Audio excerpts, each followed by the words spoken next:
Bonsoir, bienvenue sur la Libre Antenne, comme tous les soirs, de 21h à minuit. Donc vous nous retrouvez sur metatv.org.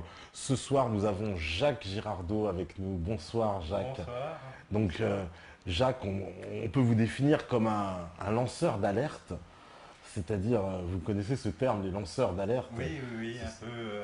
Mon histoire au ministère de la Défense a permis de mettre en évidence un certain nombre de dysfonctionnements de l'État que je dénonce et que je suis là ce soir pour vous expliquer plus en détail ce qui s'est passé. Alors pour bien comprendre depuis le début, parce que on va vous présenter auprès du public. Donc vous travaillez en fait à la délégation générale de l'armement, c'est Oui, bien c'est ça? la direction générale pour l'armement, Oui. qui est en fait la centrale d'achat du ministère de la Défense. C'est l'organisme qui est chargé d'acheter les chars Leclerc, les armements en tout genre, les missiles, etc. Donc tout l'équipement de l'armée française. Voilà, tout Voilà. l'équipement de l'armée française est acheté à la DGA. D'accord. Et vous étiez chef de projet là-bas? Alors moi, je ne travaillais pas directement sur les armements proprement dit, j'étais chef de projet informatique au niveau de l'informatique de gestion de la DGA, donc c'est-à-dire les programmes qui gèrent la gestion de projet des programmes d'armement, qui gèrent les finances de la DGA, qui gèrent les achats. Donc c'est hautement sensible quand même. Ah ben là, c'est... Oui, C'est pas on compliqué. touche au cœur du problème. Et également, j'ai travaillé sur un système d'information des ressources humaines. D'accord. Et donc, voilà, donc pour expliquer votre histoire, vous avez constaté, on va dire, des dysfonctionnements dans l'exercice de votre métier, on va dire, dans les commandes, c'est ça? En fait, Comment- ce qui s'est produit, c'est que je travaillais sur un projet informatique. Oui. Et la DGA ne produit rien en elle-même, elle achète les prestations à des sociétés de services informatiques, donc les plus grosses généralement de la place. Et donc j'avais en face de moi un prestataire informatique qui devait réaliser un produit conforme à ce que la DGA avait défini. Voilà. Et il se trouve qu'avec ce prestataire, j'ai eu énormément de problèmes pour me faire entendre, pour dire ce qu'il fallait faire, notamment au niveau de la qualité des documents, qui était très, très reprochable et qui n'était pas reconnu en tant que tel vis-à-vis de mon chef également, qui prétendait que les documents étaient suffisants pour en tirer quelque chose, mais à mon sens, ils n'étaient pas du tout lisibles, c'était de la forme... on ne pouvait pas lire un paragraphe entier sans faire référence à d'autres paragraphes qui faisaient également référence à d'autres paragraphes, etc. C'était complètement illisible. Et ce document était quand même crucial parce que c'était celui qui définissait le produit et qui était censé être utilisé après pour faire la réception du produit et vérifier qu'il avait toutes les aptitudes avant de pouvoir l'utiliser. D'accord. Donc je me suis battu sur ce sujet, il y a eu d'autres problèmes également au niveau des plannings qui n'étaient pas tenus, je n'obtenais pas d'informations vis-à-vis du prestataire. Et donc c'était une situation que je n'avais jamais rencontrée au préalable. Avant on travaillait avec un autre prestataire avec qui il n'y avait aucun souci d'échange d'informations au niveau de la qualité des documents. Bon, c'était toujours perfectible, mais au moins ils l'admettaient et faisaient les corrections qu'on leur demandait.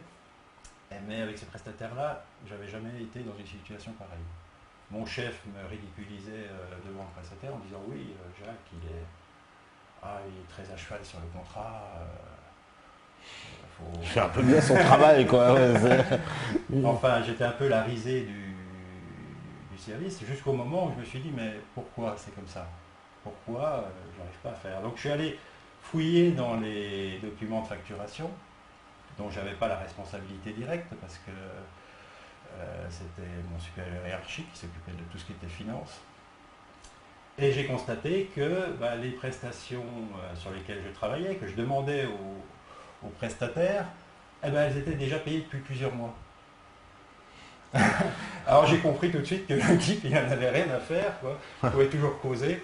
il était payé, donc, et ça avec la complicité de mon supérieur hiérarchique qui m'avait bien caché le fait que ça avait été payé, quoi, cette prestation. Par ailleurs, en décortiquant un peu plus le dossier, j'ai vu qu'il y avait des postes qui étaient... alors les postes, c'est des prestations, on peut l'assimiler à une prestation définie, hein. Quand on commande quelque chose, il y a plusieurs prestations ensemble. Eh bien, il y a des postes qui n'étaient pas livrés et qui étaient pratiquement jamais livrés avec ce type de prestataire, avec le prestataire actuel, quoi. Et donc, mais pas livré, mais payé quand même. Ah, d'accord. C'était des montants forfaitaires par rapport au montant de la commande. En gros, c'est une espèce de facturation de services qui n'existent pas ou de produits Voilà, qui n'existent voilà. pas, quoi.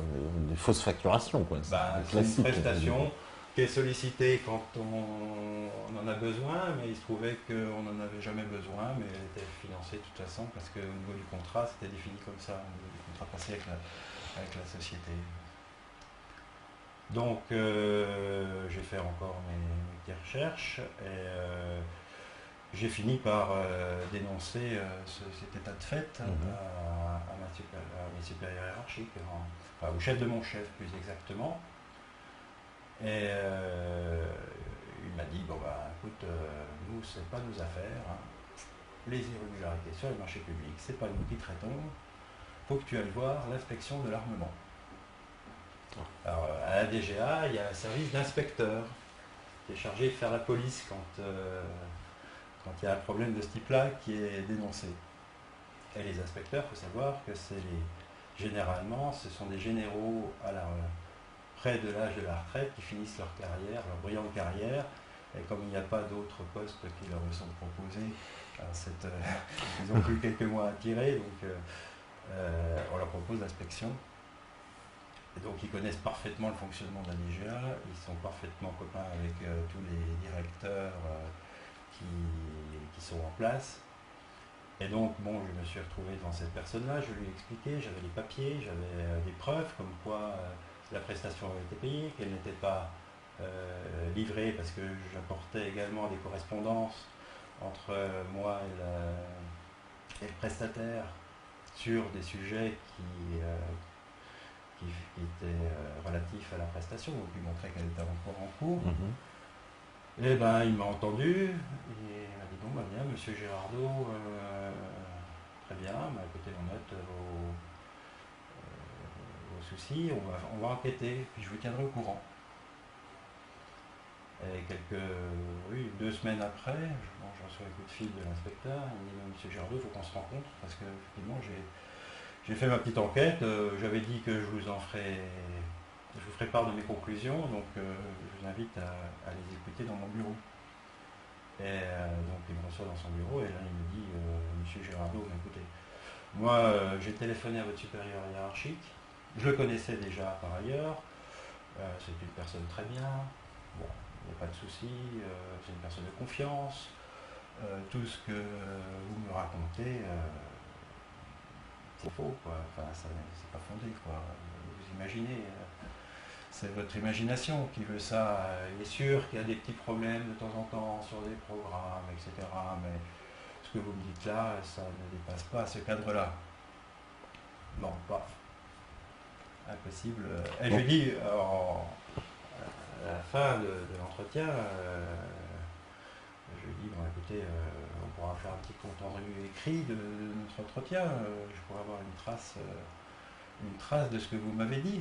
Ah non, je n'aurai pas de trace, rien. Ouais, donc alors j'ai fait un résumé de l'entretien, je lui ai envoyé, même en recommandé, en disant, voilà monsieur, voilà ce que j'ai noté lors de notre entretien, est-ce que vous le validez?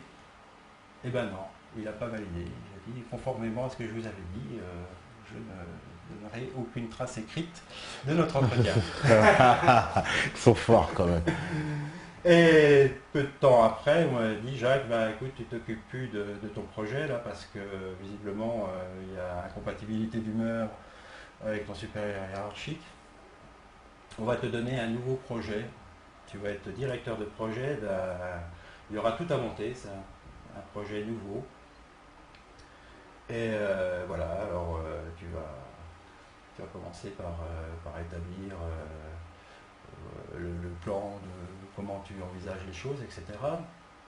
Donc je me mets au travail et je m'aperçois très vite que sur ce projet, il y avait zéro argent, zéro budget. Je suis nommé directeur de projet avec une note pas signée, signée du directeur de projet, mais sans numéro, sans date. La note, elle a été destinée que pour moi. Enfin, quand on nomme un directeur de projet à la DGA, généralement, tous les services qui doivent travailler avec lui sont informés et ça donne du crédit au directeur de projet qui peut ensuite intervenir, enfin solliciter les services en question en tant que directeur de projet. Voilà, donc, vous êtes mandaté officiellement, quoi. Doivent le suivre. Eh ben là, non. La note que j'ai reçue a été diffusée comme une seule personne, moi-même, me définissant comme directeur de projet.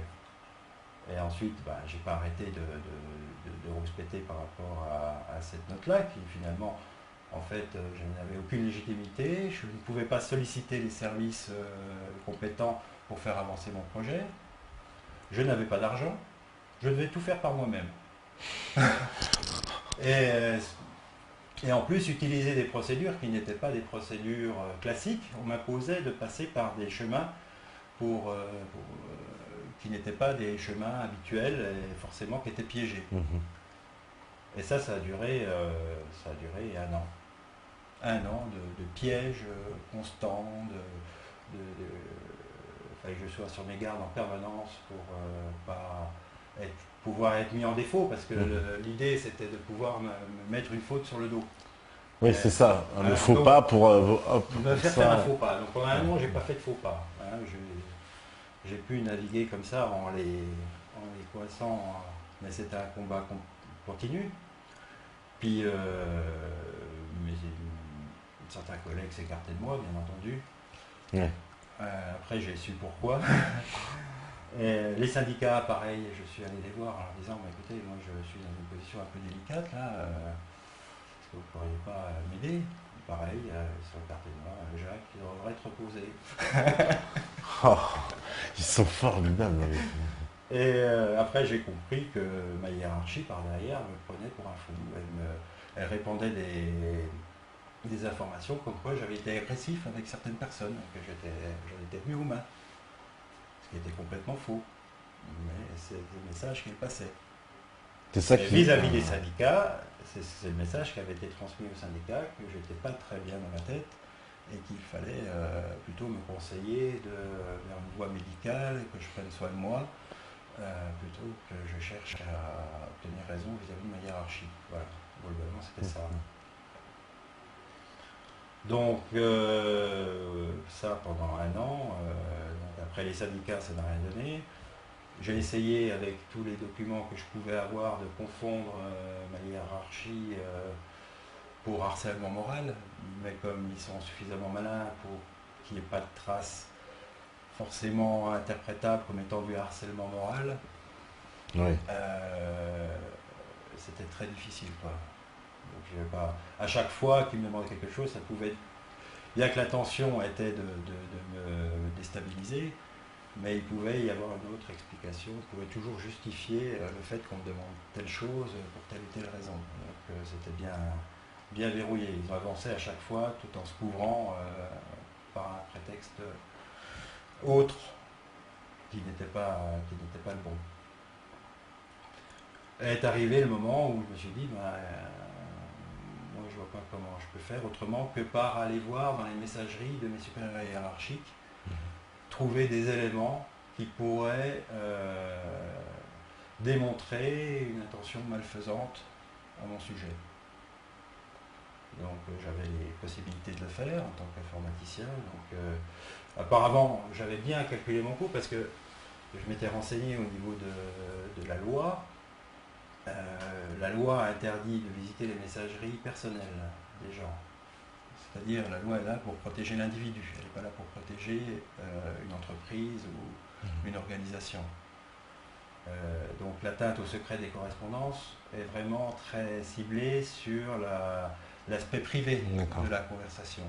Et dans le code au niveau de la CNIL, il est considéré comme correspondance privée toute correspondance qui est marquée comme privée dans l'objet du message.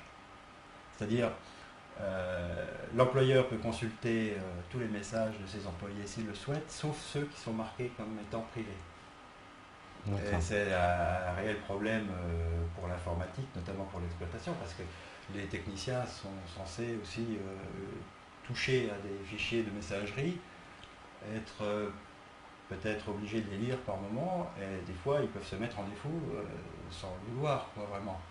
Donc pour éviter ça, la DGA avait émis une note peu de temps auparavant en disant interdiction de toute correspondance privée dans la messagerie de la DGA. Comme ça, on est couvert avec la CNIL, on ne peut pas être accusé d'avoir violé le secret des correspondances à la DGA. Donc dans ce cadre-là, moi, en visitant les messageries de mes supérieurs hiérarchiques, je ne pouvais pas être accusé d'atteinte au secret des correspondances, mais par contre, mon employeur pouvait me reprocher de l'avoir fait.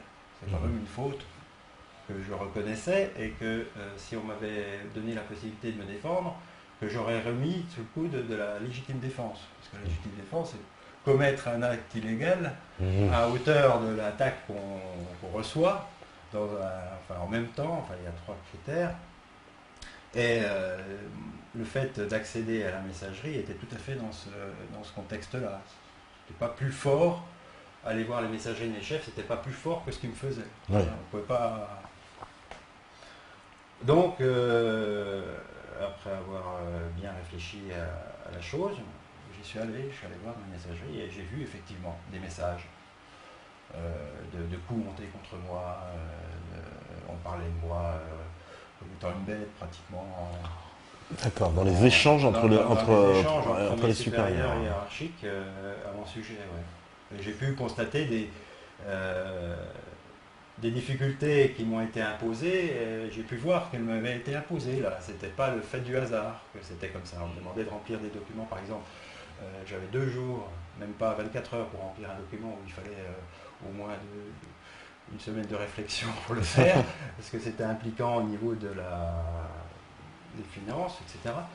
Là, on me donnait une journée pour le faire. Et le document, il existait depuis 3 mois. Et mes collègues l'avaient depuis 3 mois pour réfléchir dessus, quoi. Moi, on me l'avait donné au dernier moment pour que je remplisse. Donc, il y a tout un tas de documents comme ça que j'ai recensés, expliqués, et j'ai informé la DGA que j'avais ces documents.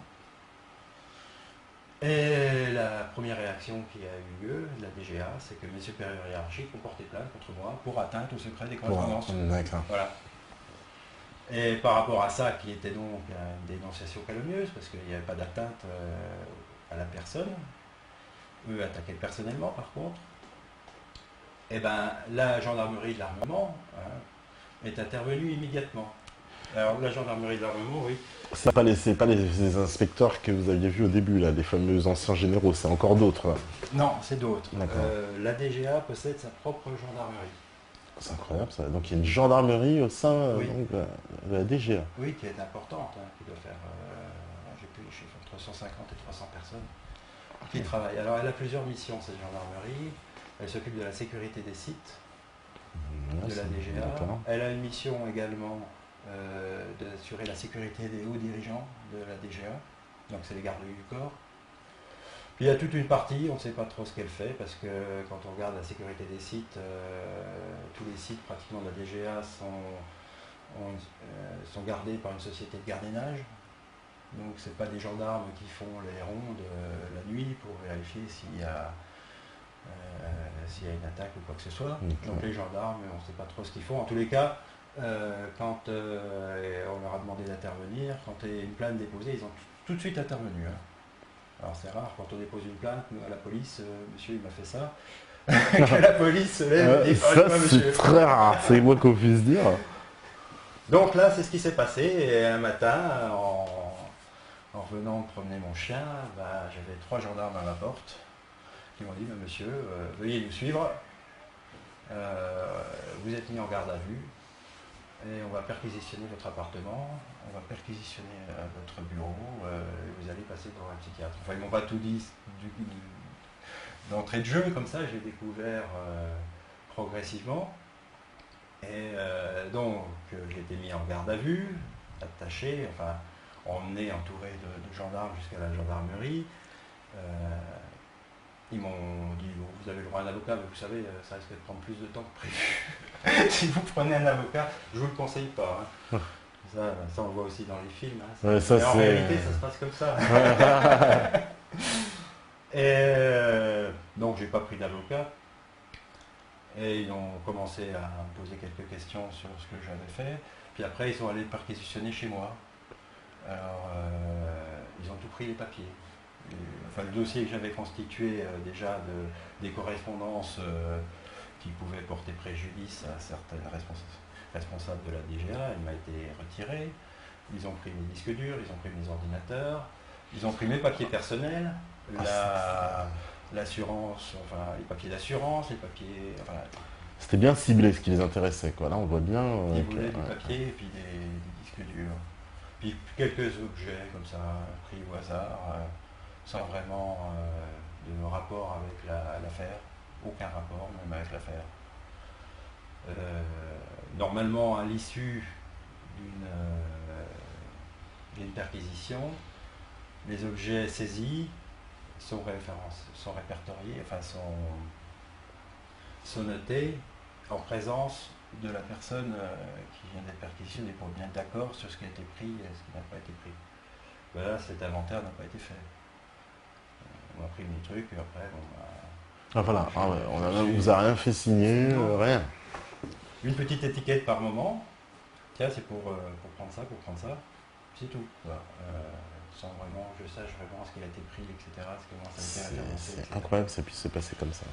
Et ensuite, donc, je suis resté du matin à 9 h jusqu'au soir à 18 h. Un peu cuisiné par ces gens-là, posant la question, hein, quoi vous avez fait. Puis après, j'ai été relâché. Mais ils m'ont dit, on vous oblige à passer une visite psychiatrique, enfin une expertise pénale psychiatrique. Donc vous allez voir tel médecin et vous allez, il va vous examiner. Il va déterminer, voilà. Si vous avez une...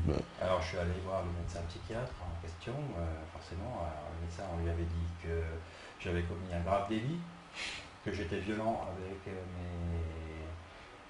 mes collègues, que j'avais un comportement complètement anormal. Moi, j'avais rien à dire par rapport à ça. C'est-à-dire, il avait déjà un dossier comme ça, quoi. On lui disait donc oui, c'est un personnage violent, etc., etc. Voilà, sa conclusion était déjà toute tirée avant même que j'arrive. Et il a conclu à une irresponsabilité d'auteur des faits, quoi. C'est-à-dire, il n'est pas conscient de ses actes. Et dans ce cadre-là... C'était un médecin militaire, ça? Oui, non, celui-là, il était dans le public. Irresponsable de ses actes, c'est-à-dire que la plainte s'arrête là. Elle est classée sans suite, il n'y a pas de jugement. Voilà. Et ça, je l'ai vu après, l'autre effet, c'est que ça interdit la personne contre qui on a porté plainte de façon calomnieuse de déposer elle-même une plainte pour dénonciation calomnieuse au tribunal. Parce que c'est ce que j'ai fait, moi, quand mes supérieurs hiérarchiques ont déposé plainte pour atteinte au secret des correspondants, je savais très bien que c'était calomnieux et j'avais déposé tout de suite un dossier au procureur pour dénoncer le fait qu'il y avait des dénonciations calomnieuses contre moi. Et bien cette plainte-là n'a pas été traitée également. Parce que comme je suis considéré comme fou, je suis fou également en faisant les faits, mais également en me plaignant, en remettant un dossier au procureur. Un dossier fourni expliquant donc quoi, les faits. Le dossier est caduque alors, voilà, c'est ça voilà. Le dossier est caduque. La plainte initiale a été classée pour irresponsabilité de l'auteur. Les autres plaintes en référence qui y font référence sont également classées. C'est comme ça. Mais c'était voulu parce que c'est une très bonne façon de faire en sorte que je ne puisse pas contre-attaquer, de me déclarer fou. C'était l'occasion rêvée. Ils avaient ça pour... ils avaient cette possibilité-là, ou ce que fait également la gendarmerie d'armement, par moment, pour faire peur aux gens. Elle fait une enquête, mais elle ne remet pas le dossier en justice. Elle sait que ça s'arrêtera là. De toute façon, il n'y a pas suffisamment de preuves. Ça ne vaut pas la peine d'aller remettre un dossier en justice pour simplement dire que les faits ne sont pas avérés. Mais on ne le dit pas à la personne. La personne se trouve comme ça avec une plainte. Elle sait qu'on a porté plainte, mais elle ne sait pas où elle en est, quoi. Simplement, les gendarmes l'ont gardé dans leur tiroir et ils laissent mijoter la personne pendant la Donc là, ça les arrange bien parce que du coup, comme ça, ils vous font passer pour fou. Donc vous n'avez plus le droit de vous défendre et finalement, toutes les attaques que vous pourriez mener contre eux tombent à l'eau parce qu'on vous dit... Exactement. Mais c'est pas suffisant pour déclarer une personne folle publiquement. D'accord. Parce qu'une plainte qui a été déposée sur un fait donné, un fait déterminé, c'est pas pour autant que j'ai perdu toute possibilité d'aller en justice sur d'autres dossiers. Enfin, sur d'autres faits, je ne suis pas reconnu fou. D'accord. Donc, et c'est ce qui les embête. Et c'est pour ça qu'ils m'ont poussé. Donc après ces plaintes qui ont été déposées, cette mise en garde à vue, cette expertise, etc. Donc je savais qu'il y avait des plaintes déposées contre moi, mais la loi dit qu'on est informé des plaintes qui sont déposées contre soi 6 mois ou plus tôt après la première audition. Donc pendant une période de 6 mois, j'étais censé ne rien savoir de ce qui s'était dit, si les plaintes avaient été classées pour responsabilité de l'auteur ou pas. J'étais pas censé savoir que j'étais fou. Enfin, qu'on m'avait déclaré fou au niveau de la justice.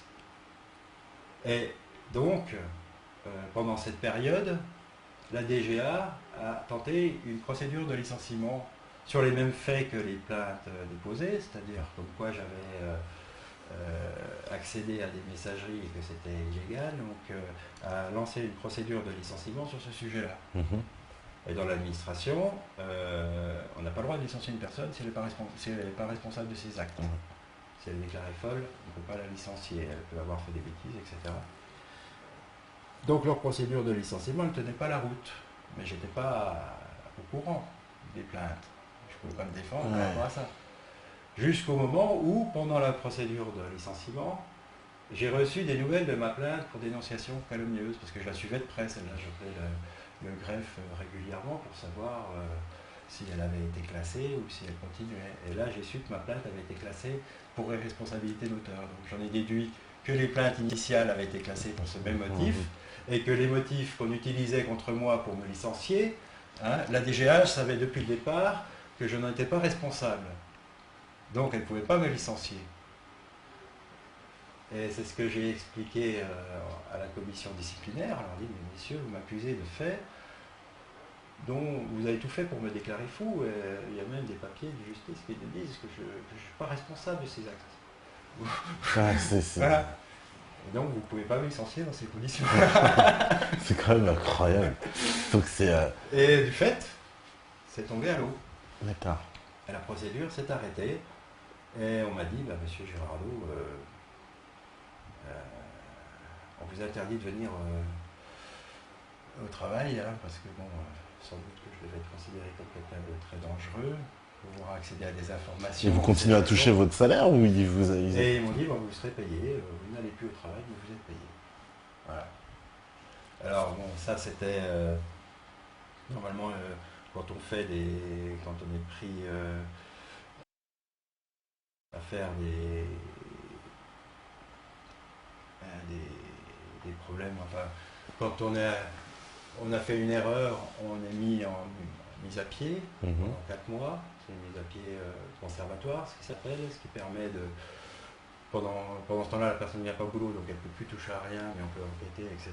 Donc c'est 4 mois, mais normalement la loi dit qu'au bout de 4 mois de mise à pied, où on est rémunéré, on doit retrouver son poste. Voilà. Donc j'avais écrit un papier comme quoi j'étais tout à fait disponible à reprendre mon poste à l'issue de la période. Et c'est là qu'on m'a dit, maintenant vous restez chez vous. Voilà, donc pendant 1 an, je suis resté à la maison. Et entre-temps, la médecine du travail m'a approché et a essayé de monter un dossier pour que je prenne un congé maladie. Mais j'ai oublié également un point, c'est que pendant mon licenciement, avant que je sache que de toute façon rien ne pouvait m'arriver parce que j'étais déclaré irresponsable, la DGA avait fait pression contre moi en me disant bon écoute, on a une alternative par rapport à un licenciement en brut, parce que c'était vraiment le licenciement pour faute grave, ça serait que tu partes en congé maladie, longue Longue durée. longue durée pour problème psychiatrique.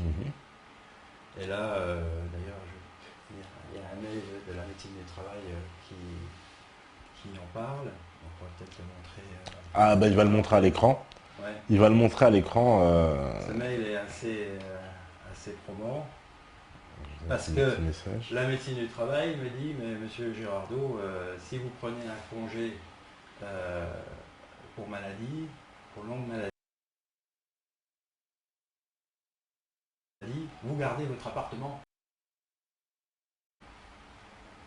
Et quand on sait ce qui s'est passé il n'y a pas si longtemps, on comprend tout à fait le lien qu'il peut y avoir. En fait, c'était un horrible choc. Et j'aurais cédé, et ben, je me serais retrouvé obligé d'être catalogué comme étant malade, de suivre peut-être un traitement. Enfin, il y aurait une véritable contrainte en plus. Voilà. C'est pas, et là, par contre, je ne pouvais plus parler parce que j'ai été déclaré comme fou. Là. En tant que malade, et inapte à son travail, étant obligé de prendre un congé, de s'arrêter pour des raisons mentales. Voilà. Et puis là, c'est un peu, vous faisiez l'aveu, donc je signe, je suis fou, je me fais soigner, etc. J'accepte. Mais c'était ça, quoi. Vous acceptez, vous signez, vous êtes fou. Puis après, on vous laisse tranquille, il n'y aura pas de... Vous ne serez pas éjecté de votre appartement, voilà. Puis vous continuez à vivre, vous aurez encore un salaire pendant un certain temps, pour qu'ils étaient assez vagues sur le sujet. Mais enfin, c'était une solution qui m'aurait permis de m'en tirer, qui était proposée comme une alternative, sachant pertinemment que la procédure de licenciement allait m'infliger un licenciement inévitable. Je savais que je pouvais le défendre autrement. Voilà. Et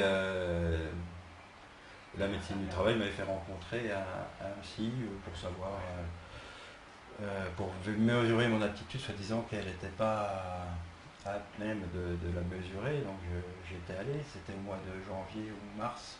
Enfin, je sais plus, c'était en début d'année. J'avais jamais eu de... C'était juste avant que je quitte la DGA pour rester chez moi. Puis j'avais pas une nouvelle de cette visite, personne n'en avait parlé, etc. Et à un moment donné, la médecine du travail me recontacte, donc ça c'était 6 mois plus tard, en me disant, monsieur Girardot, il faut qu'on fasse le point. Je vais dire, bon, pourquoi, dans quel contexte, parce que les visites médicales dans le monde du travail, c'est quand même assez réglementé. Il ne faut pas non plus que l'employeur puisse trop s'immiscer dans les problèmes de santé des gens. Donc c'est très réglementé, donc je lui demande le contexte réglementaire de cette visite. Et en attendant qu'elle me le donne, je lui dis, vous avez obligation à me faire une copie de mon dossier médical si je vous le demande. Voilà, je lui ai demandé de faire une copie de mon dossier médical. Et là, j'ai découvert dans le dossier un certificat médical, donc du psychiatre que j'avais vu quelques mois auparavant. Alors ce certificat médical était daté du mois de juillet, donc 6 mois plus tard, m'avoir vu. Déjà. Et ce certificat médical est assez éloquent parce qu'il ne fait état que des dires de mon employeur à mon sujet et de l'expertise pénale qui m'avait déclaré irresponsable de mes actes. Alors cette expertise pénale, elle est, tant que le délai de prescription n'est pas échu, même que la plainte soit classée, elle est couverte par le secret d'instruction. Elle ne peut pas sortir du dossier. Or, elle avait transité de la gendarmerie à la médecine du travail, au docteur psychiatre, et sans doute peut-être un peu étalée dans d'autres services de la DGA, j'en sais rien. Enfin, ce papier, cette expertise pénale m'a été retournée contre moi dans un cadre qui était tout à fait, qui n'était pas un cadre pénal, qui était un cadre civil. C'est inadmissible de pouvoir utiliser en fait les moyens pénaux, enfin les pouvoirs de police judiciaire d'une gendarmerie appartenant à la DGA pour le retourner contre un employé pour le licencier. c'est une faute grave, ça, c'est quelque chose de... Mais ça va tout à fait dans le sens de ce qui se passe, à la DGA. Parce que alors, voilà, donc vous avez découvert donc des budgets trafiqués, des prestations donc payées mais qui ne sont pas effectuées, un système de fausse facturation. Donc il y a eu enrichissement de certaines personnes au sein de la DGA qui ont profité de ce système nécessairement. Alors, je ne pense pas que ça soit un enrichissement personnel. Ah. Parce que ces flux financiers plus ou moins occultes ne touchent plus les personnes comme elles le faisaient avant. C'est-à-dire avant la corruption, chacun touchait sa petite commission au passage. Ouais. Maintenant, ça ne marche plus comme ça. Les gens sont tenus à respecter le secret parce que sinon ils sont foutus à la porte. Donc on les tient comme ça, c'est plus en leur donnant de l'argent, mais c'est en leur faisant peur. Et donc les flux d'argent qui peuvent circuler ne sont pas à destination de personnes, mais vraisemblablement à destination de partis politiques. C'est-à-dire c'est à un autre niveau que ça se passe. D'accord. Parce que au fur et à mesure que je suis monté dans la hiérarchie, on pouvait difficilement voir qui profitait de cet argent-là, parce qu'après mon affaire, j'ai contesté mon licenciement devant la justice administrative, j'ai été jeté de la même façon que la DGA m'avait jeté, de façon tout à fait abusive. À chaque fois, le ministère de l'Intérieur est également intervenu sur mon cas. Donc plusieurs ministères travaillent pour un but commun, il ne peut pas y avoir une tête qui touche l'argent. Puis dans l'administration, les personnes au plus bas niveau qui ont quand même été complices des actes qui ont été faits contre moi n'ont rien touché, ça j'en suis certain. Ouais. Donc l'argent en fait circule à haut niveau depuis certainement les affaires des CN des années 2000 où c'était un peu le foutoir et chacun était libre de manier. Ouais, c'était ça. En fait, le chef faisait toucher des pots de vin, donc il n'y a pas raison qu'en dessous on n'en touchait pas également. C'est la fameuse, on en parlait tout à l'heure, l'histoire de la DCN avec un peu ces sous-marins. Voilà, donc c'était un peu aussi dans la culture. Très emblématique. Mais dans les années 2000, il y a eu un gros scandale au niveau de la DCN. Et beaucoup de dirigeants ont été impliqués. On rappelle DCN, la direction de la construction navale, voilà, c'est bien ça. Ouais. Et beaucoup de dirigeants ont été impliqués dans ces histoires de corruption, de piscines construites. Oui, voilà. Les piscines. Je pense qu'après cette expérience-là, l'État n'a plus voulu que ça se passe de cette façon-là, que l'argent puisse transiter de façon aussi incontrôlée que ça n'a été, et ça a généré les scandales que ça a fait. L'argent circule plus à haut niveau maintenant, donc vers des personnes de confiance. Et j'avais fait un petit... Il va le diffuser, la petite animation, on va la diffuser. Animation pour qu'on ait une meilleure vue des flux financiers. Des flux financiers. Parce que donc justement, alors, voilà, ça c'est ce qu'on va voir dans l'animation. Réceptacle pour 7500 €. D'accord. Donc là, il distribue à chacun. Un dirigeant peut très bien financer le PS, l'UMP, enfin bon, c'est libre. Les associations fournissent les partis politiques en emploi. Ça, je l'ai constaté dans une fédération nationale où des emplois étaient injustifiés, donc forcément profitaient à d'autres. Les fameux emplois fictifs, voilà. Quoi. Les fameux emplois fictifs. Et en contrepartie, les ONG répandent des messages comme quoi il faut sauver la planète, que la planète se détériore.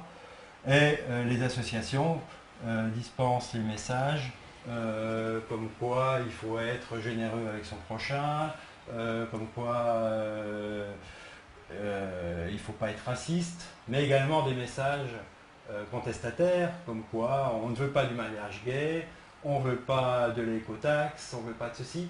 Tout ça, ce sont des associations ou des syndicats, enfin, de la même façon, c'est repris par ces gens-là qui entretiennent en fait un bruit Mhm. ou qui montent des manifestations contre l'État, mais il faut savoir que tout ça est bien orchestré et que rien ne se ferait si l'État ne mettait pas d'argent dans ces associations-là. Donc, quand on parle de manifestations mariage pour tous, tout ça a été très bien orchestré et ça a été prévu à l'avance. On voit par exemple en Bretagne, hein, il a été pendant quelques semaines avant les événements, on nous a quand même parlé d'entreprises qui fermaient en Bretagne. On ne nous a pas parlé d'entreprises qui fermaient dans le midi de la France ou ailleurs. Ça a été ciblé, l'actualité a été ciblée sur la Bretagne, et comme par hasard, c'est la Bretagne qui déconne. Et c'est là que ça déconne, Hein, c'est vrai, avec l'histoire de télécommandé, ça, de l'abattoir, etc. Ouais. Voilà. Donc ce circuit-là montre à peu près les flux financiers, et on voit qu'il n'y a personne qui touche réellement de l'argent. Ça profite au système. Comme ça, on ne peut pas accuser d'avoir touché des pots de vin. Il y a d'autres moyens pour toucher des pots de vin, ou pour moins que ça se voit, mais quand il s'agit d'argent public, l'État a quand même une certaine volonté de faire que ses comptes soient irréprochables. D'accord. Et je présume que si on regarde les comptes d'un parti politique, on ne trouvera rien d'apparent. Bah, ceux qui sont déclarés, ils ont des comptes certifiés, Voilà, donc les évidemment. comptes sont certifiés, donc il faut que ça passe par des biais qui échappent. On utilise le système légal, mais on le gonfle un petit peu, comme les micro-partis par exemple. Donc, Ça permet d'augmenter. Quand on voit l'UMP, je ne sais plus combien j'avais fait le compte à un moment donné, mais une trentaine peut-être de micro-partis. Et ben, quand chaque micro-parti touche 7 000 € de la même personne, au final, ça fait une grosse somme. Ouais. Et les partis politiques n'ont pas non plus besoin forcément que d'argent, mais de main-d'œuvre, d'associations pour mobiliser les gens, etc. Donc ça veut dire que, alors, les partis politiques, parce que là j'ai vu quand même, il y a pas mal de partis, vous avez fait exprès de mettre les partis qu'on a vus à l'écran au fond de gauche, parce que j'ai vu l'UPR, je suis assez étonné, je voudrais dire. Parce que... L'UPR, je ne connaissais pas avant de communiquer sur mon histoire, puis un peu de réfléchir et de mettre mes réflexions sur Facebook. Et j'ai été approché par des personnes de l'UPR, dont certaines étaient très très bien, il n'y a eu aucun problème. Et d'autres, j'ai voulu rentrer finalement en relation avec le dirigeant de l'UPR, et ça m'a été je dirais, interdit. Donc, je ne pouvais pas exprimer son opinion à un dirigeant d'un petit parti, parce que l'UPR c'est quand même pas un gros Oui, parti. c'est pas un gros parti encore. Nous on les connaît très très bien. On a ici, échangé mais... parce qu'il avait quand même des idées qui m'intéressaient. On aurait pu échanger sur la question. Ouais. C'est impossible d'obtenir un rendez-vous avec ce monsieur. Alors, je me suis dit, mince, il se prend pour qui celui-là? Et au final, la seule réponse que j'ai eue vraiment officielle de l'UPR, c'est mon gars, si l'UPR ça t'intéresse, t'as qu'à distribuer des tracts, on a besoin de distributeurs de tracts dans ta région. Pas bien, ça va bien. Alors, ah oui, donc non, c'est une mauvaise expérience. Oui, parce que l'UPR d'être comme les autres partis, c'est-à-dire de rassembler une population dans le cadre de l'UPR un peu dissidente, oui, et de par la rassembler, la maîtriser. En lui faisant des beaux discours, en lui faisant miroiter qu'il y a un avenir, mais au final l'endormir et ne pas agir. Parce que quand je vois ce qu'a fait Azeknou, il n'y a pas grand-chose à part se présenter à la présidence. Dans ses actes, il y a surtout de la communication. Mais réellement, qu'est-ce qui est produit derrière? Parce que finalement, on communique, mais il faut passer à l'acte. Ouais, les choses avancent. Bon, bah là, on leur passe le message, puisqu'on sait qu'il y a beaucoup de gens de l'UPR qui nous regardent ce soir. Et dans l'UPR, il y a certaines personnes que j'apprécie énormément. D'accord. Bon, bah parce qu'on s'inquiétait quand même de voir l'UPR dans ce schéma. Je ne mets pas tout le monde dans schéma. le même panier. Je pense qu'il faut considérer les gens par en eux-mêmes. Hein, C'est surtout après le dirigeant de l'UPR que j'en ai. C'est pas par son comportement, par le fait qu'il soit inabordable, alors que c'est un petit parti. Il semblerait que dans les partis politiques, pour y adhérer, il faut s'agenouiller devant le chef et être d'accord avec tout ce qu'il dit. Mais c'est tout à fait ça, hein, c'est tout à fait les sectes. Moi j'ai été un sympathisant du MoDem à un moment donné, dans ma commune, au moment du municipal, il y a quelques années, parce que mon beau-frère était impliqué en politique, puis il m'avait un peu embringué dans ce système-là, mais là j'ai vu qu'effectivement, ce que disait le dirigeant, le leader, c'était parole d'évangile. Hein. Parole d'évangile, les partis sont des monarchies. On en perd son analyse, on en perd sa personnalité presque. Hein. On est là que pour faire en sorte que le message du leader soit compris par tout le monde. Voilà, on est des petites mains, on est des... Voilà. Parce qu'un cas comme le vôtre, ça aurait dû l'intéresser dans la mesure où effectivement on sait qu'à l'UPR, il y a le colonel Chamagne qui est un ancien colonel qui a dirigé une base de l'armée de l'air, donc qui est responsable des questions de défense. Donc ils sont très impliqués dans ces questions de défense, donc ça aurait dû immédiatement j'ai envie de dire, leur sauter aux yeux un cas comme le vôtre, parce que en plus ça s'inscrit dans la logique de ce que dénonce François Asselineau, à savoir la mainmise on va dire d'une espèce d'oligarchie. Alors on a du mal à définir le terme, en tout cas de personnes qui exercent un pouvoir de domination sur l'État français et qui ne raisonnent pas, en tout cas qui n'agissent pas dans le sens des intérêts nationaux, donc du bien commun populaire, mais d'un intérêt privé, le leur ou celui de certains mandataires, mais en tout cas... Sur ce point-là, je suis tout à fait d'accord avec lui. On n'y diverge pas sur ce sujet. Ah non, bien sûr, non, c'est pour ça que je dis ça s'accorde totalement, parce que votre démarche, elle est d'une dénonciation, justement, de ce système. C'est vrai qu'on dénonce un système dont on n'aura jamais de preuve formelle de son existence. Oui. Mais c'est pareil que les trous noirs.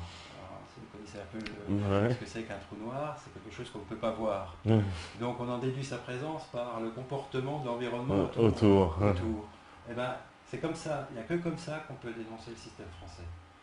C'est en regardant autour et en déduisant ce qui se passe, on en voit ce qui se passe à l'intérieur. Pourquoi, par exemple, vous comprendrez avec le petit schéma qu'on a vu, pourquoi Hollande a opté pour une fiscalisation des hauts revenus payable par l'entreprise. Alors que normalement, au-dessus d'1 million d'euros, vous savez, une fiscalisation à 75%, normalement, il aurait été logique que ce soit la personne qui paye ces 75% d'impôts au-dessus du million. Eh ben, on voit bien que par ce schéma-là, l'argent ne doit pas, du fait qu'il revient aux partis politiques, on ne va pas démunir les personnes qui financent les partis politiques. Donc il vaut mieux démunir une entreprise qui a forcément les moyens, parce que si elle a les moyens de se payer un patron à 1 million d'euros, elle a également les moyens de verser des dividendes à ses actionnaires, mais il y a de l'argent. Hein, et ce n'est pas 75% d'impôts sur la somme supérieure au million d'euros qui va vraiment couler l'entreprise. Donc voilà. Alors on dit, on a fait en sorte que les gros salaires diminuent, mais en fait non, on les a maintenus. Simplement parce que ce système-là existe. Pour que ces personnes qui touchent les millions d'euros, en contrepartie, pour avoir le droit de les toucher et qu'elles ne soient pas embêtées, parce que c'est quand même quelque part scandaleux de voir des gens qui travaillent dans des entreprises qui gagnent 1500 ou 2000 euros par mois et que de voir leur patron qui gagne 100 fois plus, 200 fois plus, alors que leur temps de présence n'est pas en rapport avec la... Physiquement, ils ne peuvent pas être 200 fois plus présents. Et certaines personnes, ça implique vraiment dans leur travail, et autant que le patron, voire peut-être plus. Il y a une inégalité vraiment flagrante, mais personne ne la cassera, cette inégalité. Voilà la raison. Parce que, alors, le marché en plus, le marché des armes, si j'ose dire, c'est un peu, pour nous, on va dire pour quelqu'un de très, très profane, c'est complètement, j'ai envie de dire, quelque chose d'un peu mystique, presque. Vous voyez, on a une espèce d'idée de comment ça peut se passer. Alors, il y a le film qui a illustré très bien ça. Enfin, c'est le fameux film avec Nicolas Cage, Leurs Oui. Enfoirés, qui nous montre donc un espèce de milieu où se mêle, on va dire, l'État, un peu de mafia privée, on peut dire, un peu de tout. Ça paraît très, très, très obscur et très, en tout cas, très difficilement, quelque chose de très dur à pénétrer et à comprendre pour le simple mortel. Comment font? Alors, je veux dire, par exemple, l'État français qui achète des armes, mais comment ça se passe? Quand on achète, on passe des commandes à un fabricant, tout ça, ou il y a... Ah ben, il y a un cahier des charges qui est établi. On veut que l'arme a telle caractéristique, qu'elle puisse servir dans telles conditions, etc. Donc il y a un cahier des charges qui est défini. Ensuite, il y a un appel d'offres qui est lancé, c'est-à-dire on publie le cahier des charges, en fait, on distribue, on rend disponible le cahier des charges aux entreprises. Les entreprises prennent ce cahier des charges et répondent, font des propositions. Entre-temps, il peut y avoir des discussions parce que c'est pas aussi simple que ça. Hein. Des fois, on peut demander des choses qui sont irréalisables. Donc là, il faut que l'entreprise, quand on dise là, on ne pourra pas le faire. Il peut y avoir des cas comme ça. Donc il y a toute une période de discussion pour préciser le besoin à l'entreprise. Une fois que les entreprises sont suffisamment informées, enfin ont bien compris le problème, elles rédigent une offre en expliquant ce qu'elles vont faire, ce qu'elles vont, les caractéristiques de l'armement qu'elles vont produire, etc. Et ensuite, elles remettent à la même date ou à une date limite leur offre, et ces offres sont ensuite analysées de façon théoriquement impartiale. Ah d'accord, c'est quoi? C'est une commission qui... C'est une commission qui se réunit et qui, en fonction d'un certain nombre de critères, définit qui désigne le prestataire qui aura rempli. Mais est-ce que c'est politique? Le ministre, il a un pouvoir dessus, sur cette commission, le ministre de la Défense ou Non, il n'y a pas de... Dans le processus tel qu'il est décrit et tel qu'il se passe, il n'y a pas d'irrégularité. On ne peut pas dire que la commission a été plus ou moins favorable par rapport à ça. Ce qui peut se produire, c'est ce qui s'est passé par exemple sur le marché informatique sur lequel j'ai travaillé, c'est en amont que la proposition du candidat qui sera retenu corresponde mieux aux critères de sélection que les autres, pour qu'elle soit sélectionnée. D'accord. Donc il y a des informations voilà. avant. L'offre, quand on refait après l'historique, on reprend les documents, l'offre, on regarde les critères d'acceptation, oui, la commission elle a bien fait, effectivement, celui-là était bien meilleur que l'autre. Mais dans la réponse, effectivement, il a eu des informations. Pour faire sa réponse qui est bien meilleure, il a eu des informations que d'autres n'ont pas eu. Et donc après, c'est quoi? C'est un système de commission occulte un peu? Comment? Parce que par exemple, on peut imaginer que c'est un pouvoir énorme. Ceux qui siègent dans cette commission, ils vont décider d'un marché pour l'entreprise, qui peut représenter des gros business. C'est pas si mystique que ça. Non, c'est très objectif, hein, c'est sur des critères. Il y a plusieurs personnes qui lisent le document. Il peut y avoir différents procédés pour établir, pour quantifier une offre finalement, qui peuvent être différents d'un marché à l'autre. On peut employer une technique ou une autre. Enfin, il y a des grilles qui par critères permettent de notation. Et il y a plusieurs lectures de fait de l'offre, de telle façon que la responsabilité n'incombe pas à une seule personne, mais que ça soit une décision collégiale. Une décision collégiale, d'accord. C'est l'idée des commissions. Quoi. Il y a pas de... On ne peut pas reprocher à une commission d'avoir... déjà, le fait que ce soit une commission, on pourrait le reprocher. Mais il faut savoir que sur le papier, tout est clean. Hein. Oui, voilà, c'est-à-dire ils sont blindés juridiquement, voilà. Bon, c'est un peu inatteignable, quoi. Voilà, souvent, hein, il peut y avoir effectivement la commission qui se prononce injustement pour tel ou tel titulaire. Là, dans ces cas-là, le titulaire peut toujours attaquer en justice la DGA et se plaindre en disant il y a eu un délit de favoritisme, il y a eu... Enfin, il y a une erreur qui a été faite dans la sélection des candidats. Et des fois, ça peut rapporter gros. Bah, comme l'affaire des frégates de Taïwan, qui est vraiment très très connue, qui a été mise en lumière depuis des années, des années. Ouais, mais là, c'est dans un autre. C'est pour l'export. C'est pour l'export. Alors, c'est toujours. Alors, c'est ça qui paraît le plus. Tout à fait, c'est un autre procédé. L'export, c'est un autre procédé. On va voir les restos. Je sais que c'est pas toujours très clean. Il faut savoir qu'il y a des sommes colossales qui sont en jeu. Hein. Parce qu'on parlait de milliards concernant les frégates, c'est en milliards les chiffres. Hein. Si on attend d'empressement à vendre de l'armement à l'étranger, c'est que quelque part ça rapporte. Ouais. Quand on voit finalement ce que payent les pays qui achètent nos armes, ben des fois c'est presque gratuit. Ouais. On leur donne. Ah ouais, comment ça, c'est-à-dire? Soit sous forme d'arrangements financiers, soit on leur retire une partie de leur dette, ce qui s'est passé pour certains États africains. Ah d'accord, genre on vous retire une partie de la dette et on vous redonne, vous redonne des armes. Là par contre, je ne serai pas expert pour en discuter, mais globalement, le pays ne paye pas comme s'il achetait sa baguette, quoi. Ouais. Quand on vend l'armement, c'est financé par d'autres, peut-être des échanges de marché, enfin il y a tout un tas. Là, ça peut devenir extrêmement compliqué. C'est pas aussi simple que d'acheter oui, évidemment, voilà, une baguette. Que ce marché de l'armement, il nous paraît voilà, un peu à part. Ça, c'est l'export. Bon, faut être à la hauteur de la concurrence, hein, qui pratique exactement de la même façon. Je pense pas qu'au niveau français, il y ait vraiment plus de magouilles que dans d'autres pays, parce que finalement... Là, il semble, alors on a eu une émission la semaine dernière avec Alain Benajam, qui est très spécialisé aussi dans ces questions d'armement et qui nous expliquait que l'industrie militaire française a été en partie rachetée par les intérêts américains et que finalement il nous reste très peu d'industrie d'armement en France. Je ne sais pas si vous avez le même constat un peu. Non, je ne pense pas. On s'efforce.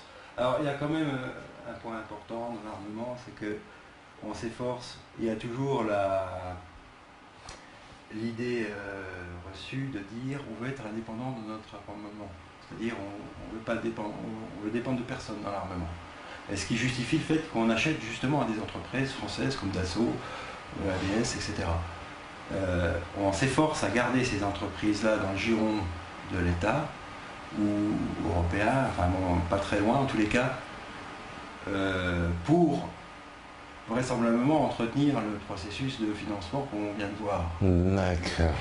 On tient quand même à garder, mais finalement on dit la France doit produire ses armements, doit être indépendante, doit être capable de tout faire au niveau d'armement, mais quand on regarde en réalité ce qu'il en est, ben c'est complètement faux, parce que tous les systèmes informatiques sont américains. Toute l'électronique est américaine, très peu provient de France. En fait, on se bat pour acheter français cher parce qu'on paye le matériel 2 fois, peut-être 3 fois plus cher que si on achetait à l'étranger. Hein? On se bat pour le dire on achète cher. Puis au final, qu'est-ce qu'on a? On a un matériel qui est équipé de microprocesseurs américains. Donc on sait qu'il y a sans doute des brèches et qui permettent aux Américains d'accéder à certaines informations. C'est un faux discours, quoi. Comme avec Microsoft, on sait que l'armée française a re-signé un contrat avec Microsoft pour équiper les ordinateurs de Windows. Bah oui, c'est incroyable. Le ministère de la Défense est équipé par Microsoft. Tout est américain dans l'informatique interne du ministère de la Défense. Alors qu'est-ce qu'on va dire après? Il faut qu'on achète français, donc on va acheter des Rafales 4 fois le prix que ce que coûterait un Eurofighter. Parce que finalement c'est ça. Ouais.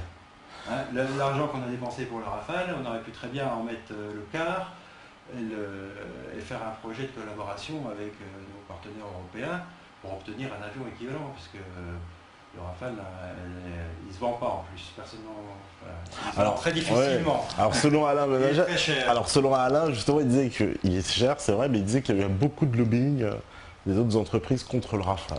et que ça, au niveau politique, pour empêcher les ventes du Rafale, parce qu'à chaque fois, Rafale, c'est vrai, on n'a pas de chance. On a toujours des pays qui veulent nous l'acheter, puis au dernier moment, ça tombe à l'eau, quoi. Je ne sais pas trop ce qui s'y passe, hein, mais en tous les cas, on le vend très très cher. Oui, oui, on le vend très cher, apparemment, oui. Peut-être parce qu'on n'a pas envie de le vendre. Peut-être aussi. Je ne sais pas. Bah, Alors, en tous les cas, ça c'est un sujet. Tout ce qu'on peut constater, c'est que la France, sous le prétexte de vouloir son indépendance au niveau de l'armement, s'est payé le développement d'un avion complet, très cher, à payer peut-être 10 fois plus que l'Allemagne pour avoir le même nombre d'appareils au final. Donc on peut se poser la question pourquoi. Pourquoi, sachant que ce n'est pas une question d'indépendance militaire, parce que la plupart des matériels électroniques sont américains. La conception du Rafale, enfin plein de...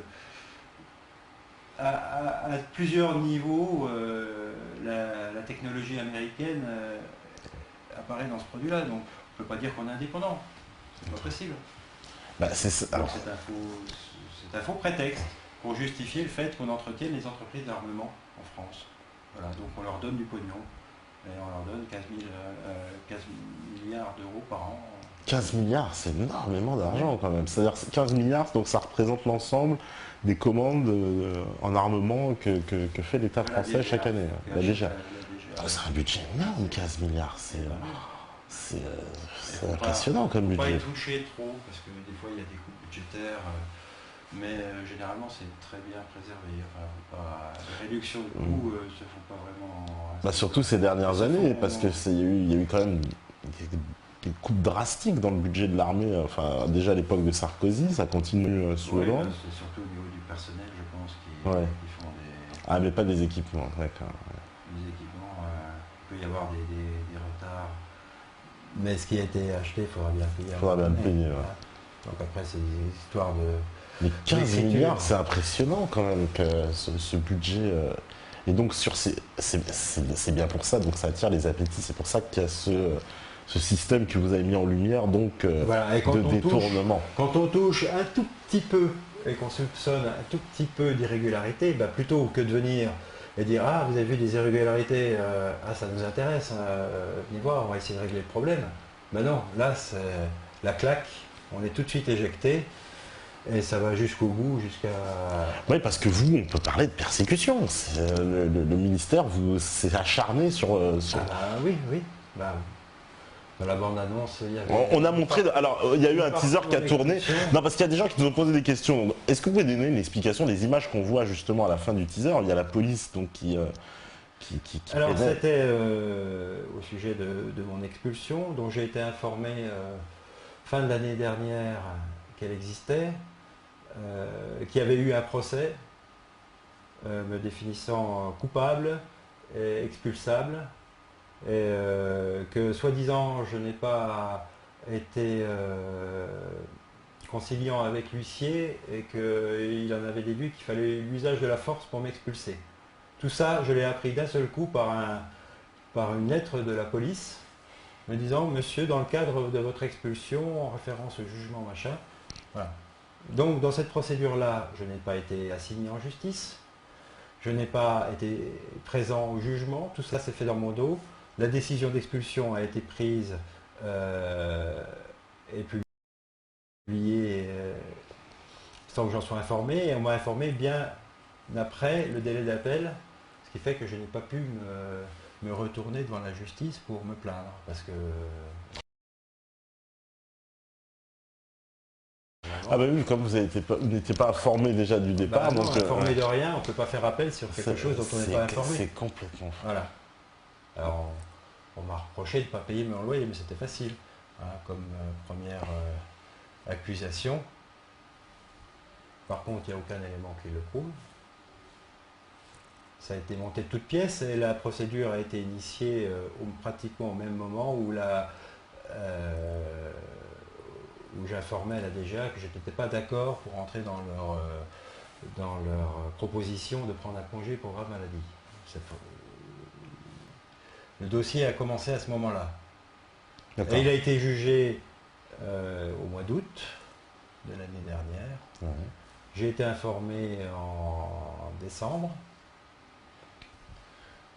Soi-disant, l'huissier était venu me notifier, était venu chez moi pour me dire de partir parce que j'étais expulsé.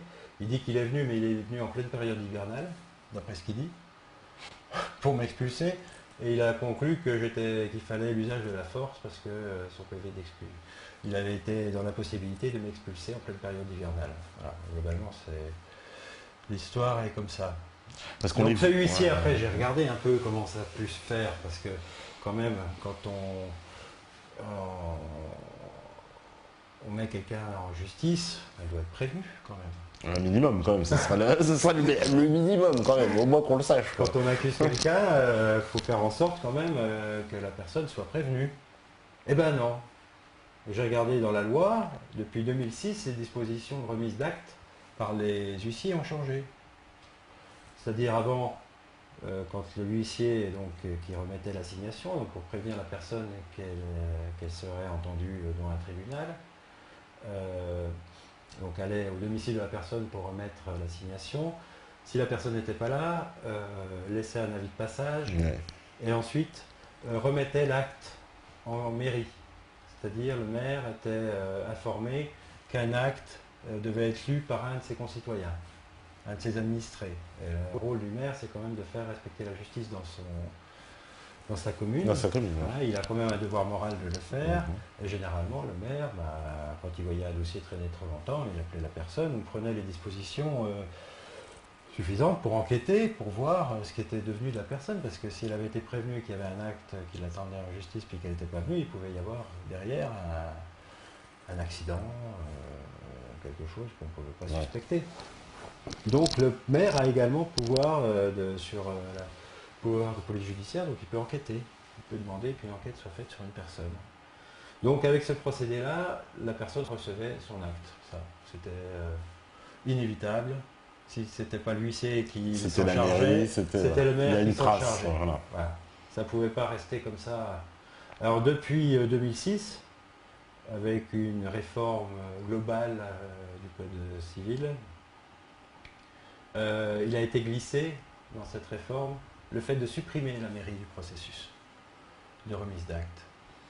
C'est-à-dire que maintenant, pour qu'on remette un acte, pour qu'un huissier remette un acte en justice, il suffit qu'il passe à la personne. Et chez la personne, si la personne n'est pas là, il remet un avis de passage. Et le lendemain, il doit envoyer un courrier simple, l'acte à la personne, à l'adresse à laquelle il a déposé l'avis de passage. Voilà, c'est tout ce qu'a à faire un huissier pour dire que l'acte a été remis. Et c'est à partir du moment où il est passé, qu'il a dit déposer l'avis de passage, que les délais courts, il y a des délais qui sont raccrochés à l'acte. Hein,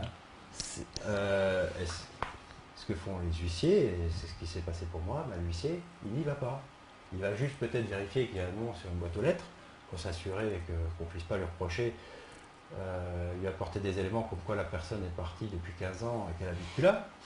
Donc il va quand même vérifier si la personne est bien là, pour pas qu'on puisse se reprocher, mais il ne remet pas l'avis de passage, il n'envoie pas le courrier simple. Qui va prouver le contraire? Qui va dire qu'il ne l'a pas fait? Eh bien, personne. Impossible. C'est impossible à prouver. Et l'huissier, il est tout content parce que finalement, la personne ne se présentera pas au jugement, elle n'aura pas été prévenue, et c'est son client qui va gagner. Donc l'argent qu'il aura recouvert, ou les honoraires qu'il a touchés, parce qu'un huissier n'est pas payé que par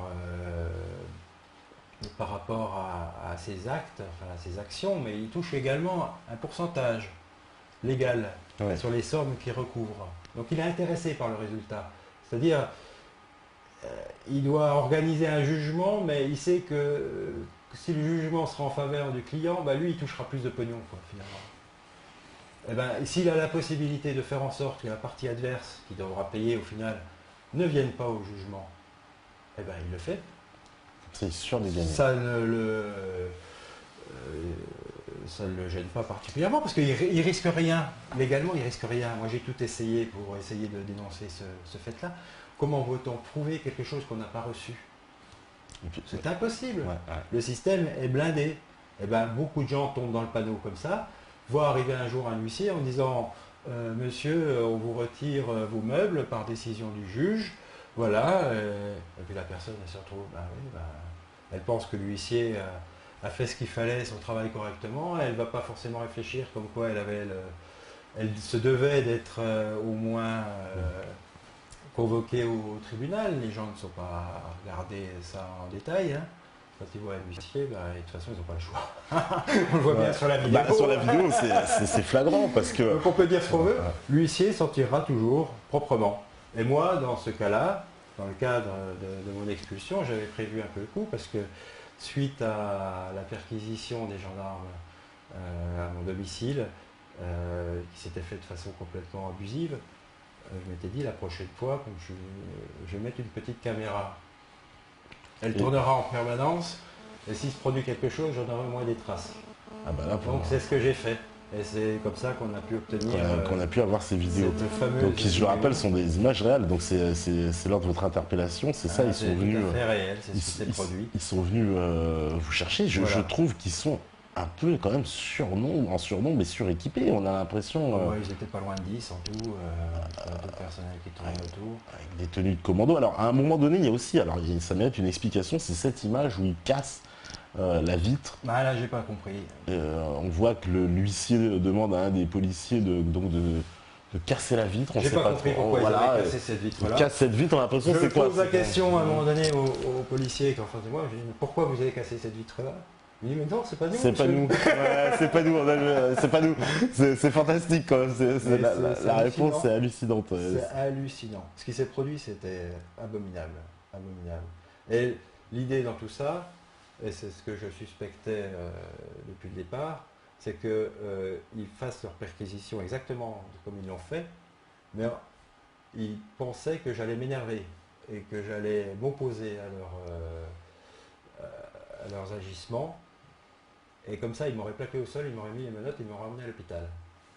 C'était ce qui était prévu. Et c'est pour ça que j'ai surtout pas... Enfin, je me suis défendu comme... un petit peu avec l'huissier, j'ai essayé, mais j'ai été très calme et j'ai pas voulu opposer une résistance physique à ces gens-là parce qu'ils me plaquaient et ils m'envoyaient à l'hôpital. Ça, j'en étais persuadé que c'était calculé comme ça. Comme ça, après, hôpital, vous voyez ce qu'on vous avait dit. Après, j'ai été neutralisé, voilà, et j'aurais pas pu témoigner ce soir. On m'aurait dit, mais monsieur, ah non, vous ne serez pas venu à l'hôpital me voir.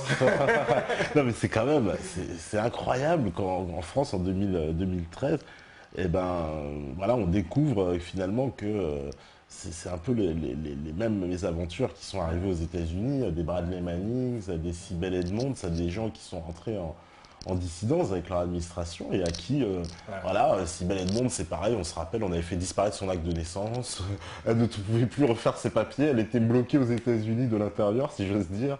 Enfin, c'est que des choses comme ça. Voilà où on en arrive aujourd'hui et je ne suis pas le seul à être dans cette situation-là, mais sans des médias comme la vôtre, on ne peut pas s'exprimer.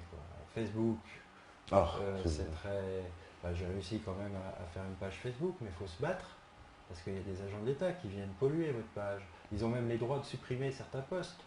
Moi, à force de faire jouer au chat à la souris, je les sentais venir, ils postaient des messages visant à me discréditer, à me mettre en défaut. Comme ils sont plusieurs, ils essayent d'organiser une ambiance destructrice autour de la page. Hein, comme s'il y avait un consensus pour se moquer de vous, quoi. Enfin, c'est ce qu'ils essayent d'organiser. Donc j'essayais, moi, de les coincer, je leur tendais des pièges, puis à un moment donné, je les ai mis en échec. Et j'ai expliqué comment j'avais procédé dans un poste en disant voilà. Et donc forcément, ces gens-là travaillent pour l'État et ça ne peut pas être autrement. Voilà, donc ce poste-là, je l'ai mis, 5 minutes après, tac, il a disparu. C'est incroyable parce que c'est pas la première fois qu'on entend ce genre de témoignage sur justement les agents de l'État qui surveilleraient constamment les réseaux sociaux. Il faut s'étonner des remarques, des commentaires qui sont faits sur certains articles, soit dans la presse, soit dans des forums, soit sur Facebook. Des trucs des fois, mais on se demande que pense la personne pour dire ça, quoi. Enfin, est-ce que j'aurais mis moi un commentaire comme ça? Qui dans mon entourage aurait pu mettre un commentaire comme ça? Puis en élargissant l'ensemble, on s'aperçoit que la personne, elle n'existe pas, quoi. Le commentaire est là parce que il a été mis par un service quelconque, mais c'est pas spontané, c'est pas humain. Enfin, c'est pas. J'ai du mal à. Et on le voit sur tout. En fait, ces gens-là entretiennent une sorte d'ambiance, ce qu'on appelle les réseaux sociaux, quoi. Ouais. Les réseaux sociaux, on dit ça, ben voilà. Mais finalement, qu'est-ce qu'il y a derrière? Il y a quelques personnes qui mettent l'ambiance, puis ces personnes qui mettent l'ambiance, ben, elles sont toujours les mêmes.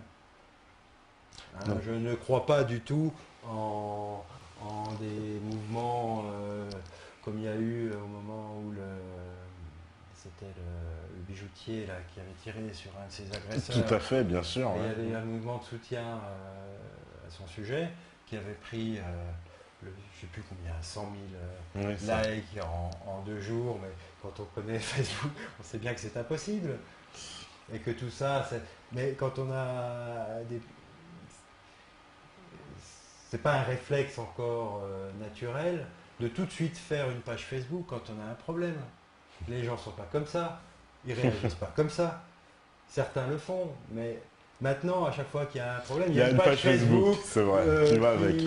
Qui explique tout, puis qui d'un coup, prend une popularité considérable. Mais il faut pas y croire, ça c'est impossible. C'est ce qu'on voudrait nous mettre dans la tête, qu'il existe des gens autour de nous qui sont généreux, qui sont prêts à liker sur tous les sites qui... Non, faut être un peu...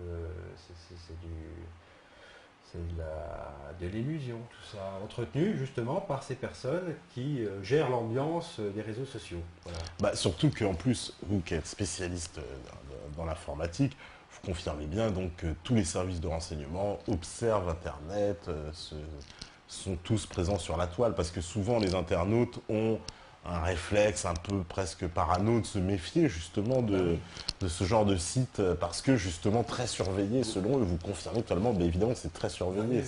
Beaucoup de gens se méfient de Facebook. Ceux qui ne s'en méfient pas, c'est ceux qui ne savent pas. Enfin, comment se protéger? Des fois, sur Facebook, les gens laissent leur page publique, alors qu'il est très simple de la mettre en privé.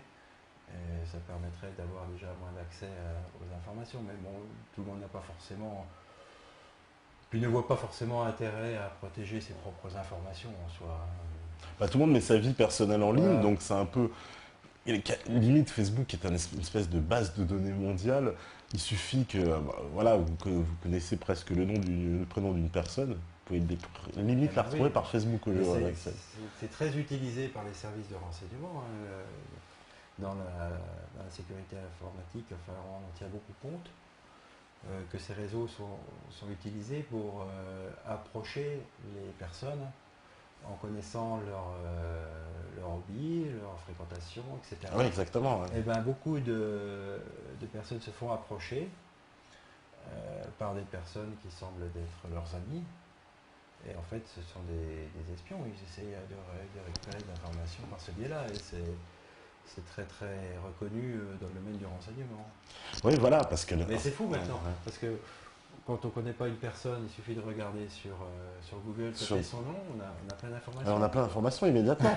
moi, je trouve ça plutôt, flippant, quoi. Je trouve ça cette information incroyable. Elle est exploitée par les entreprises pour infiltrer leurs concurrents, par exemple. Parce que l'espionnage ne se fait pas simplement entre États, c'est pas, les entreprises entre elles s'espionnent, et c'est un bon moyen, simple et rapide, de pouvoir faire le profil de la personne, de l'approcher, de trouver des points d'entente, puis comme ça, en avançant dans la relation, obtenir des informations. Donc Facebook facilite en fait le travail des services de renseignement. Quoi. Ah, ça c'est clair. D'ailleurs, il y a des préconisations sur certains postes sensibles de se protéger, de ne pas publier d'informations sur Facebook. Alors est-ce que les gens le font? Ça, c'est une autre histoire. Oui. Ou est-ce que leurs enfants, parce qu'après ça peut aller, les enfants sont beaucoup moins contraints. Et par les enfants, on peut obtenir des informations sur les parents. Hein, ça. Ouais, donc c'est bien pour ça que certaines entreprises interdisent l'accès à Facebook. Hein. Moi, j'ai travaillé dans une entreprise, c'était interdit sur Facebook. Bah, c'est Ils avaient interdit. pas impossible. Ouais. Mais il faut savoir que celui qui a toutes les informations, ce sont les États-Unis. Oui, et eux, ils n'ont pas besoin, ils ont pas besoin d'interdiction. Sur Google, ils ont tout ce qu'il faut. Quand ils veulent avoir... ils ont même les relations entre les gens. Moi, sur Facebook, je reçois toujours comme proposition d'amis. Enfin, j'ai pris le principe de ne pas avoir d'amis avec ma page, parce que pour pas avoir de... Parce que tout le monde, pas savoir qui vraiment y adhère, c'est un peu prendre un risque. Donc, par principe, je ne prends pas d'amis. Et comme proposition d'amis, j'ai un ami, un vrai, qui n'a jamais été qui a peut-être été une fois ou deux sur ma page Facebook, mais qui n'a jamais communiqué avec moi à travers cette page Facebook. Et j'ai les copines de mes enfants, ou les copains de mes enfants, qui apparaissent. Alors que ma page Facebook, je la réserve exclusivement à mon activité de dénonciation de l'État. Je n'en fais aucun usage privé. Et bien comment ces propositions d'amis sont arrivées là? C'est quand même formidable. C'est incroyable, c'est incroyable. Alors ils accèdent à d'autres données, sans doute la messagerie. Eux, ils ne sont pas accusés de secret des correspondances. Hein. Mais c'est formidable. Et une autre personne a également été proposée en tant qu'ami, que je connaissais. C'était une relation, mais c'était marrant que ça soit la seule qui... Parce qu'ils envoient des mails réguliers pour proposer des amis, mais là c'était la seule qui était proposée. Et j'avais jamais communiqué, elle ne savait même pas que j'étais sur Facebook, je ne savais même pas qu'elle était sur Facebook. C'est quand même incroyable. Alors, il y a quand même des relations un peu bizarres, et ils analysent ça ne se limite pas qu'à l'enregistrement des données des utilisateurs. Ils enregistrent également leur localisation. Je pense qu'ils font des rapprochements quand les localisations coïncident sur deux personnes. Ils considèrent qu'elles sont probablement en contact. Il y a tout un tas d'enregistrements de traces des communications avec le serveur qui sont gardées, et ça c'est complètement illicite, quoi. Ça entrave les libertés individuelles de façon outrageuse, quoi, parce que on nous piste en fait. Hein. Oui, voilà, c'est un peu. Vous connaissez le projet Indect, peut-être, vous en avez entendu parler, un système mis en place par l'Union européenne qui consiste un peu de la même façon à balayer comme ça le net par mots clés. Voilà. Disant pour lutter contre le terrorisme. Ah bah évidemment, c'est toujours l'enfer est pavé de bonnes intentions, c'est toujours pour notre liberté. Ça va au-delà. Hein. C'est sûr que des systèmes comme ça existent, d'analyse de mails plus ou moins compliqués en fonction de mots-clés, etc. Ça c'est évident. C'est évident que ça existe. Mais tout ça est enregistré dans des bases de données qui ne nous appartiennent pas, qui ne sont pas à nous, qui sont aux Américains, et l'État français est bien berné dans cette histoire-là, et il ne peut que demander des informations aux Américains pour avoir des informations sur ses propres ressortissants. C'est quand même incroyable. Ça, qui a été annoncé l'autre jour à la radio, où on parlait de l'affaire d'espionnage de la NSA en France, et le journaliste a trouvé bon de dire qu'on n'était quand même pas mauvais non plus dans l'espionnage. Et il avait cité comme exemple le fait qu'on était parmi ceux qui faisions le plus de demandes à Facebook pour obtenir des informations sur les gens. C'est quand même extraordinaire. Il le disait de toute façon, il n'y avait pas d'utilité, mais vraiment c'est un constat Comme dit Kamel, c'est de la contre-propagande, parce que franchement, sortir une excuse pareille, ils sont pas tous malins. C'est extraordinaire. Les journalistes, des fois, ils font des bonnes gourdes, mais là, c'était le cas. Alors vraiment, de toute façon, on va faire une petite pause et puis on va se retrouver après. Alors on vous a calé justement, on va montrer les images de toute façon de la présentation qui a été tournée. Peut-être que nous aussi on aura des problèmes, j'imagine, certainement, mais bon, c'est pas grave. Mais voilà, on va vous montrer la réalité des choses, de l'envers du décor et comment l'État français finalement persécute, parce qu'on peut parler de persécution véritablement à tous les sens du terme, hein. C'est une véritable persécution, un acharnement, parce que vous avez dénoncé des dysfonctionnements et de la corruption, clairement, puisque c'est un système de détournement d'argent, on peut clairement le dire. Tout à fait, ouais. Donc au profit, vous accusez justement les partis politiques d'être les grands bénéficiaires, et certainement hein, des petites commissions occultes, parce que bon, on doit se servir dans le panier, j'imagine, c'est pour certains... certains, certainement, on suppute. Mais bon, quand vous avez un gros paquet d'argent comme ça, il est tellement facile de plonger là-bas. Je vous expliquerai comment finalement l'argent public n'est pas tant détourné que ça au niveau... C'est un autre argent qui est utilisé. D'accord, et ben on en parlera après la pause. Il n'a pas le statut argent public. D'accord. Il a un statut bien important. D'accord, et ben vous allez nous expliquer justement comment tout ça fonctionne, comment ces détournements sont organisés, quel argent va où et vers qui. Et donc là, on va faire une petite pause, donc on va se regarder aussi le clip de quelqu'un aussi qui dénonce beaucoup de choses en ce moment dans le rap, qui s'appelle Missa, hein, donc qui a fait un clip qui s'appelle Le Sale Boulot. Ça rejoint un peu, en plus, un peu ce que vous faites. Il fait le sale boulot. Il le dit, bah moi je dois faire le sale boulot puisque personne ne le fait. Donc il est obligé de dénoncer l'effroyable imposture et l'ambiance, on va dire, satanique qui règne en ce moment dans la musique hip-hop, qui était dénoncée ici même hein, par Mathias Cardet. Et donc Missa, qui avait pourtant arrêté le rap, hein, puisqu'il nous avait dit que ça faisait 1 an déjà qu'il avait arrêté le rap, a refait un titre pour dénoncer ce qu'il appelle cette ambiance satanique qui pervertit selon lui les esprits en particulier des plus jeunes. Donc il nous a livré un clip très très lourd de sens et au niveau du message. Donc ça c'est quelque chose que vous allez voir tout de suite. Et puis après évidemment on va vous passer aussi un épisode du journal de personnes, donc notre partenaire. On la salue puisqu'on sait qu'elle nous regarde souvent et voilà, donc on continuera à passer toutes ces vidéos, bien sûr. Donc voilà, c'est la Libre Antenne, on se retrouve juste après ces clips, ce n'est pas terminé, donc restez connectés sur metatv.org. On se rejoint tout de suite après